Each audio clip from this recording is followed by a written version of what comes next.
हरियाणा में 28 नगर पालिकाओं और 18 परिषदों में कड़ी सुरक्षा के बीच चुनाव मतगणना लगभग पूरी हो गई, जिसे लेकर एएनबी न्यूज के हरियाणा ब्यूरो चीफ राकेश गुप्ता ने राज्य चुनाव आयुक्त धनपत सिंह से खास बातचीत की।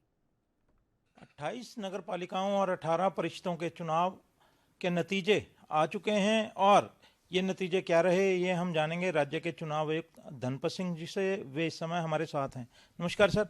सर ये बताएं कि चुनाव नतीजे क्या सभी आ चुके हैं? नमस्कार राकेश जी, धन्यवाद। चुनाव के नतीजे हमारे पास 18 नगर परिषदों में से 17 के आ चुके हैं। पलवल के अभी आने शेष हैं, वहाँ काउंटिंग बाकायदा जारी है। और जो 28 म्यूनसिपल कमेटियां हैं उन सभी के चुनाव नतीजे आ चुके हैं।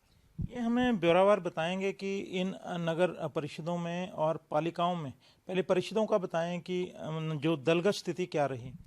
जो 17 हमारे पास नगर परिषदों के चुनाव डिक्लेयर हो चुके हैं प्रधान पद के लिए, उनमें से जो दलगत स्थिति इस प्रकार है।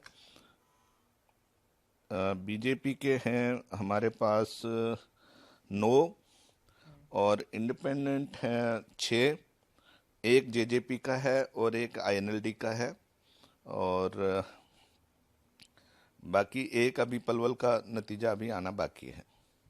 और इसी तरह से पालिका के, हाँ, अगर नगर पालिकाओं की हम बात करें तो वहाँ पर आम आदमी पार्टी का एक प्रधान चुना गया है और जेजेपी के 2 प्रधान चुने गए हैं, और बाकी जो बीजेपी के 12 और इंडिपेंडेंट 13, इस तरह से चुनाव नतीजे प्रधान पद के लिए नगर पालिकाओं और नगर परिषदों के आए हैं। कहीं पर कोई ईवीएम की, क्योंकि काउंटिंग में प्रॉब्लम आ सकती है, कहीं पर कोई प्रॉब्लम भी आई? देखिए, जहाँ तक हमारे सभी वार्डों की सभी प्रधान के सदस्यों के प्रधान के उम्मीदवारों की गणना का प्रश्न है, केवल सफीदों में हमें एक वार्ड नंबर 8 में, जहाँ पे केवल 2 बूथ थे, 13 और 14 नंबर, वहाँ पर एक मशीन में डाटा रिट्रीव नहीं हो पा रहा है। हमने बैटरी भी रिप्लेस करके देख ली है और बेल से 2 इंजीनियर्स आए हुए हैं, उन्होंने भी कोशिश की है। तो अब हम उनको मशीन खोलने की इजाज़त दे रहे हैं, जिसके लिए वहाँ से अनुरोध आया है एसडीएम और रिटर्निंग ऑफिसर की तरफ से। और वो दोनों उम्मीदवारों की उपस्थिति में वीडियोग्राफी करते हुए, और ऑब्जर्वर भी मौजूद रहेंगे श्री पंकज यादव, और कोशिश करेंगे कि अगर अंदर से कोई तार हिल गई है या कोई और वजह से अगर डाटा रिट्रीव हो सकता है तो फिर उसमें जितनी वोट्स होंगी जिस कैंडिडेट के नाम के आगे, उसके हिसाब से उसका नतीजा घोषित करेंगे। ये बताएं, कोई ऐसा डाटा अभी फाइंड कर लिया है कि जिसमें सबसे ज़्यादा वोट से जीतने वाले परिषद के जो प्रधान हैं किस परिषद के हैं? ये अभी समीक्षा हम अभी थोड़ी देर में करेंगे, क्योंकि अभी तक तो हमारा ये था कि सब निर्विघ्न संपन्न हो जाए। अभी पलवल का हमारा 6 राउंड की काउंटिंग अभी और जारी है, 19 राउंड है, वहाँ पे 13 राउंड की काउंटिंग हुई है। तो अब बाकी एनालिसिस हम करेंगे, अपने जो स्टैटिस्टिक्स वाले लोग हैं उनको कहेंगे कि इन सब चीज़ों का एनालिसिस करें। ये बताएं कि जो मतदान था पूर्णतः शांतिपूर्वक हुआ या बाद में किसी तरह की कोई शिकायत या किसी के खिलाफ दर्ज करवाई गई हो? नहीं, इस तरह की कोई कहीं पे कोई परेशानी नहीं आई। सिर्फ एक शिकायत मेरे पास चीका से थी, मतदान से संबंधी नहीं, बल्कि ये शिकायत थी कि जो रिटर्निंग ऑफिसर है वो अपनी गाड़ी में कैंडिडेट्स को बिठा के वहाँ तक स्ट्रांग रूम तक लेके गया था और उनका स्पष्टीकरण लिया गया, ऑब्जर्वर की रिपोर्ट भी ली गई। तो उसमें पाया यह गया कि जो वहाँ से विधायक हैं वो कुछ लोगों को स्ट्रांग रूम लेके गए थे, तो लोगों को ये आशंका थी जो दूसरे कंटेस्टेंट्स थे कि शायद विधायक ने अपने प्रभाव का दुष्प्रयोग करते हुए वहाँ पे कुछ मशीनों के साथ छेड़छाड़ ना की हो। उनकी तसल्ली करने के लिए एसडीएम उनको अपनी गाड़ी में बिठा के ले गए थे, क्योंकि प्राइवेट गाड़ी वहाँ तक जा नहीं सकती थी। और उस शिकायत में कोई बल ना पाते हुए, ऑब्जर्वर की रिपोर्ट को देखते हुए, डीसी की रिपोर्ट को देखते हुए हमने वो दाखिल दफ्तर कर दी है। ये बताएं कि कुल मिलाकर जो अभी स्थानीय इकाई के चुनाव हुए, इकाइयों के, किस तरह से लेते हैं आप? पूरी तरह से ये शांतिपूर्वक रहे और आपकी नज़र में किस तरह से माने कि कैसे रहे चुनाव? देखिए, मैं तो किसी भी चुनाव की सफलता के 2 पैमाने मानता हूँ।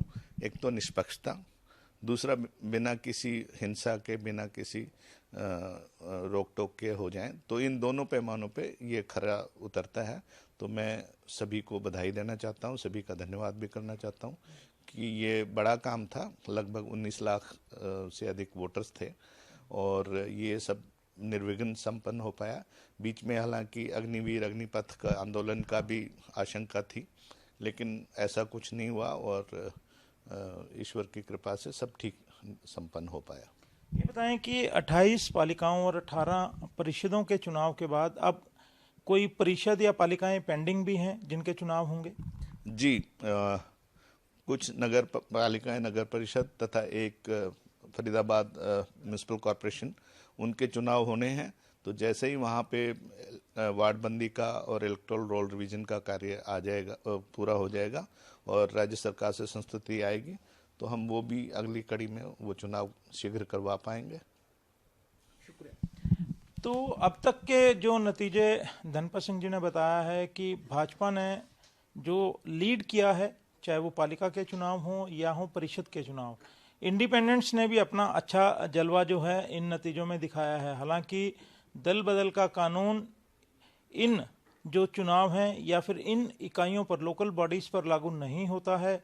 हालांकि चुनाव आयोग ने, जब हमने एक दफ़ा बात की थी, चुनाव आयोग ने कहा था कि वे राज्य सरकार से जो इलेक्शंस के बाद लिखेंगे कि यहाँ पर भी ऐसी व्यवस्था होनी चाहिए, लेकिन वह एक लंबी प्रक्रिया है।